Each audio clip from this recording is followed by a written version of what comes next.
A real solid stretch here, just capping it off with this one at home. You just talk about the play recently. We have played well. We've had a lot of road games. It's a tough travel when you're out to Abbotsford and come back. You lose a couple hours, and it's funny. It seems to take a lot out of you. I don't know why it does, but it seems to.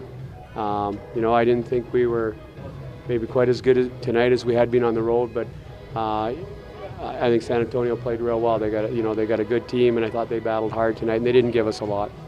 You guys seem to be winning the turnover battles, and obviously the 2 goals coming directly off turnovers. Can you talk a little bit about that? Well, that's just capitalizing, and at the start of the year we were maybe missing those 2. That one both goals were big goals. The one at the start of the third, it was just there wasn't much going on. All of a sudden we score, and they had some pressure in our end just before that. So, I think when you're on a roll, things seem to go your way, and it seems to be going our way a little bit. The roll sort of continued to build with that 5-on-3, the kill on the 5-on-3 there. Yeah, that was a big 5-on-3. Cody Eakin was real good in that kill.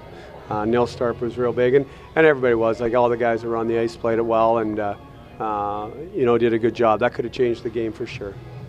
Third period, you guys really locked it down, and despite San Antonio coming on, do you feel like that's something that the team has gained in character over the past 10-15 games?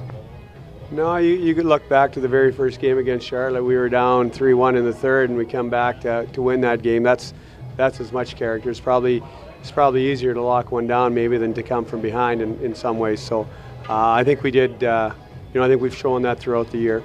Can you talk about Alexiak getting his first pro fight, just standing up there? Petrovic's a real tough player. Like, I've seen him fight before, and he's a good fighter. And Alexiak did a real good job, and that's got to give him some confidence. And I know all the players on our bench certainly appreciated it. Going into Friday and Saturday against Oklahoma City, they score a lot of goals, and you guys have seemed to get your wins in games where you can keep the score low. What's the strategy going in there? Probably to try to keep them off the sheet. They've got to keep them low. Like, last time we played them here, we played pretty good first period. I think we were up after 1, and then they got, in the second, I think they got 4. It just seemed like once the gates opened, they got a few on us. So we have to make sure we stay with our game plan and keep playing hard.